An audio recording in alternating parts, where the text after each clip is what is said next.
అందరికీ నమస్కారం. నేను జాకీర్ హుస్సేన్. ఏపీలో ఇప్పుడు వర్క్ ఫ్రమ్ హోమ్స్ తీసుకురాబోతున్నట్టు తెలుస్తోంది. సో దాని డీటెయిల్స్ తెలుసుకుందాం. ఇది గనక వస్తే ప్రతి ఒక్కరికి యూస్ఫుల్ అవుతుందనే చెప్పాలి. సో దీని అప్డేట్స్ డీటెయిల్స్ తెలుసుకునే ప్రయత్నం చేద్దాం. ప్రస్తుతం మనతోటి political analyst, senior journalist Seshrao గారు ఉన్నారు. వెల్కమ్ చెప్దాం. Hello sir. Hello. Yes sir, ఇది ఎప్పటి నుంచి స్టార్ట్ అవుతుంది, ఎలా ఉండబోతుంది దీంతో? ఈ నెల 8వ తారీఖు నుంచి ఆంధ్రప్రదేశ్లో ఒక ఎగ్జామ్ పెడుతున్నారు. ఓకే, ప్రతిరోజు ఉంటుంది ఎగ్జామ్. 8వ తారీఖు నుంచి కంటిన్యూగా ఉంటుంది.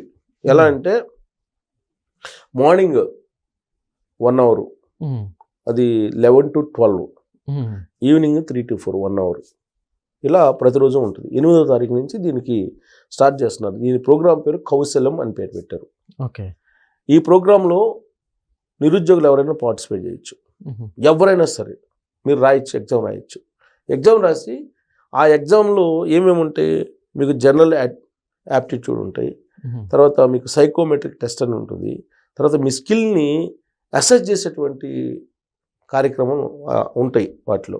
సో ఆ ఎగ్జామ్ రాసినటువంటి వాళ్ళకు వచ్చేటువంటి మార్కులను బట్టి వీళ్ళ యొక్క స్కిల్ ఏంటి అనేది ఐడెంటిఫై చేస్తారు.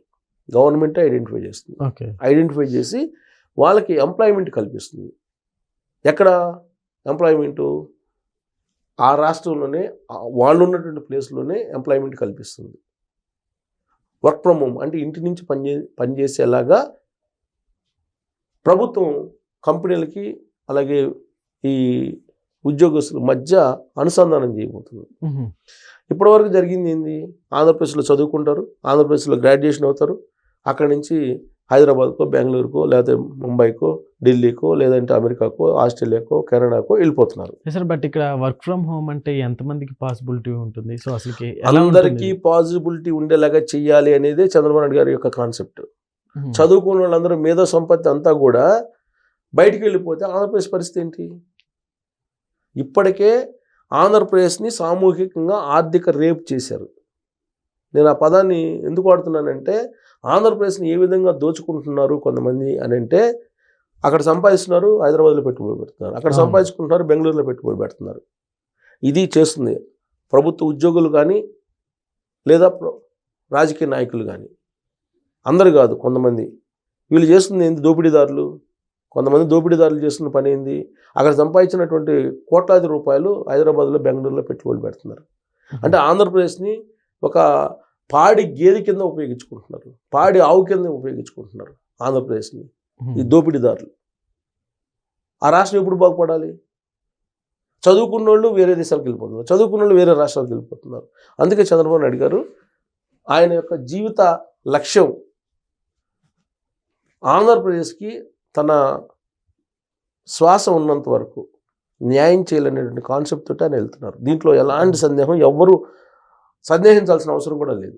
ఎందుకంటే చంద్రబాబు నాయుడు గారిని నేను దాదాపు 20-25 సంవత్సరాల నుంచి నేను చూస్తున్నాను.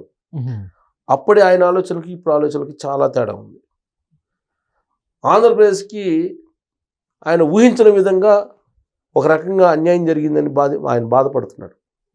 ఎందుకంటే ఉమ్మడి ఆంధ్రప్రదేశ్లో హైదరాబాద్ ఇన్ఫ్రాస్ట్రక్చర్ని క్రియేట్ చేసి హైదరాబాద్ డెవలప్మెంట్కి ఆంధ్రప్రదేశ్కి సంబంధించిన మేధావి వర్గం ఇక్కడ తమ ఎకానమీ నాలెడ్జ్ ఏదైతే ఉందో అదంతా పెట్టారు. ఇక్కడ మేధో సంపత్తి ఉంది, ఆర్థిక సంపత్తి ఉంది. ఇక్కడ ఆ రోజు చంద్రబాబు నాయుడు గారు ముఖ్యమంత్రిగా ఉండి మీరు అందరూ రండి ఇక్కడ పెట్టుబడులు పెట్టండి, పెట్టుబడులు పెట్టారు. సీన్ కట్ చేస్తే రాష్ట్రం విడిపోతే ఆంధ్రప్రదేశ్లో వాళ్ళు నష్టపోయారు.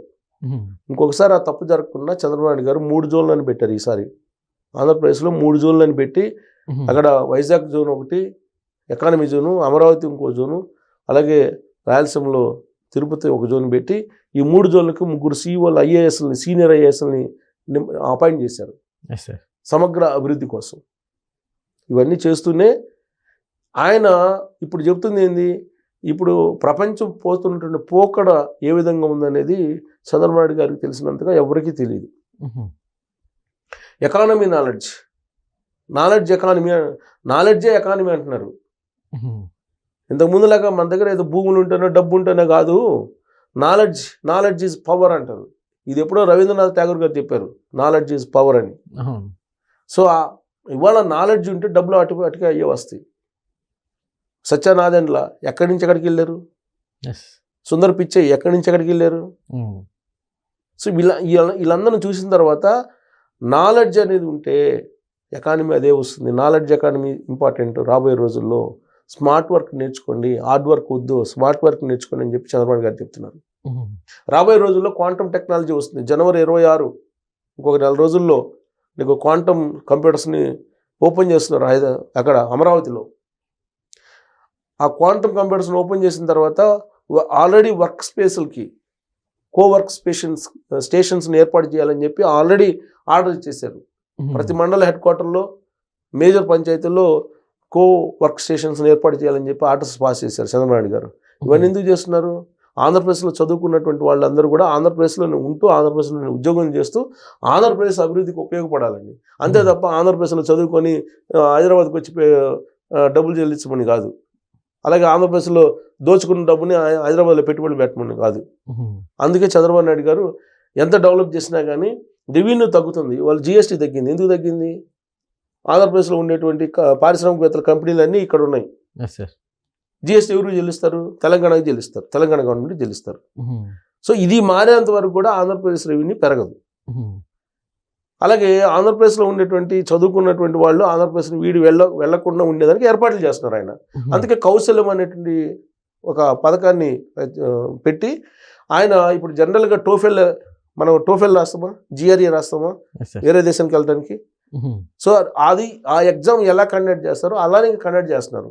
కండక్ట్ చేసి మీ స్కిల్ని అసెస్ చేసి మీ స్కిల్కి తగిన విధంగా మీకు ఎండార్స్ చేస్తున్నారు. కంపెనీని పలానా కంపెనీకి వెళ్ళండి, మీకు ఇంటర్వ్యూకి అటెండ్ కావాలంటే మీకు జాబ్ వస్తుంది. అది వర్క్ ఫ్రమ్ హోమ్ ఇక్కడి నుంచి చేసుకోవచ్చు, మీ ఇంట్లో నుంచి మీరు జాబ్ చేసుకోవచ్చు అనేటువంటి కాన్సెప్ట్ తోటి కంపెనీలతో మాట్లాడి అరేంజ్ చేస్తున్నారు. గవర్నమెంట్ నిరంతరంగా ఈ ప్రక్రియను చేస్తుంది. ఒకవైపు ఏమో నైపుణ్యం అనేటువంటి యాప్లో మీరు అప్లై చేసుకోండి అని చెప్తుంది. ఇంకొక వైపు ఏమో మీరు కౌశల్యం అనేటువంటి పేరుతోటి మీరు ఎగ్జామ్ రాయండి. ఆ ఎగ్జామ్ రాసిన తర్వాత అసెస్ చేసుకుంటాయి కంపెనీలు. అంటే మీరు అప్లై చేస్తారు. మీరు అప్లై చేసిన తర్వాత మీకంటే ఒక ఎగ్జామ్ పెట్టాలి మీ స్కిల్ని అసెస్ చేయడానికి.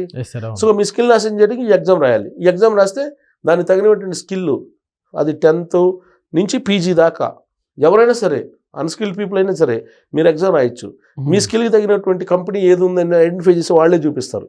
చూపించి ఇంటి నుంచి పనిచేసేటువంటి వెసులుబాటు కల్పించేటువంటి కార్యక్రమానికి 8వ తారీఖు నుంచి ఆంధ్రప్రదేశ్లో శ్రీకారం చుట్టబోతూ ఉన్నారు.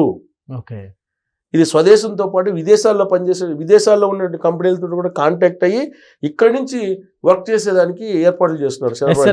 సార్ దీనికి ఎగ్జామ్ కి అటెండ్ అవ్వాలంటే మామూలుగా ప్రాసెస్ ఇవన్నీ ఎట్లా ఉంటుంది? 8వ తారీఖు ఎవరైనా సరే ఆన్లైన్లో మీరు లాగిన్ అయ్యి అప్లై చేసుకోవచ్చు. లాగిన్ అయ్యి మీరు ఎగ్జామ్ రాయొచ్చు. అది ప్రతిరోజు ఉంటుంది, ఒకరోజు కాదు. ప్రతిరోజు 8వ తారీఖు నుంచి ప్రతిరోజు 11 నుంచి 12 దాకా ఉదయం సెషను, 3 నుంచి 4 దాకా ఈవినింగ్ ఆఫ్టర్నూన్ సెషన్. 2 సెషన్స్ ఉంటాయి. ఇప్పుడు మనం జిఆర్ఏ టోఫిల్ రాయాలంటే మనం స్లాట్ బుక్ చేసుకుని వెళ్తున్నాం కదా. స్లాట్ బుక్ చేసుకుని వెళ్ళి జిఆర్ఏ టోఫిల్ రాసి విదేశాలకు వెళ్తున్నాం కదా. సేమ్ అలానే స్లాట్ బుక్ చేసుకొని మీరు ఎప్పుడైనా ఎగ్జామ్ రాయొచ్చు.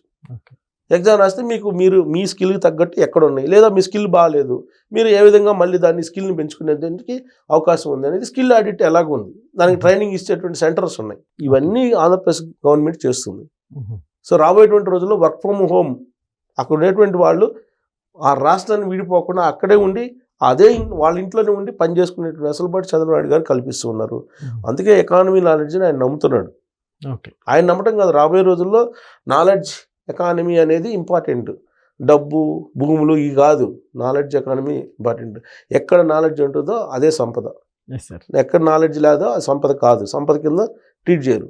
ఒకవేళ ట్రీట్ చేసినా కానీ నీకు నాలెడ్జ్ ఉంటే మీరు కోటీశ్వరులు ఇమీడియట్గా కావచ్చు. అందుకే చంద్రబాబు గారు చెప్తున్నారు ప్రతి ఇంట్లో ఒక పారిశ్రామికవేత్త ఉండాలి, ప్రతి ఇంట్లో ఒక ఆర్టిఫిషియల్ ఇంటెలిజెన్స్ వచ్చినటువంటి ఇంజనీర్ ఉండాలి అని చెప్తున్నారు ఆయన. సో ఆయన చెప్పింది అర్థం చేసుకొని ఆంధ్రప్రదేశ్ ప్రజలు ఆయనతోటి కనుక నడవగలిగితే 2047కి ఒక అద్భుతమైనటువంటి రాష్ట్రంగా తయారు చేయగలరు ఆంధ్రప్రదేశ్ని. లేదు మేము వినము అది మా ఇష్టం అనుకుంటే 2019 లాగానే మళ్ళీ సిచ్యువేషన్ వస్తుంది. మళ్ళీ ఈసారి తప్పు అనేది ఒకసారి చేస్తే మళ్ళీ దాన్ని దిద్దుకునే అవకాశం ఉంది. మళ్ళీ తెలిసి తప్పు చేసామనుకో ఇంక దిద్దుకునే అవకాశాలు కూడా ఉండవు. సో అలాంటి పరిస్థితి ఆంధ్రప్రదేశ్కి రాకుండా ఉండాలని మనం కోరుకుంటున్నాం. Okay sir, thank you.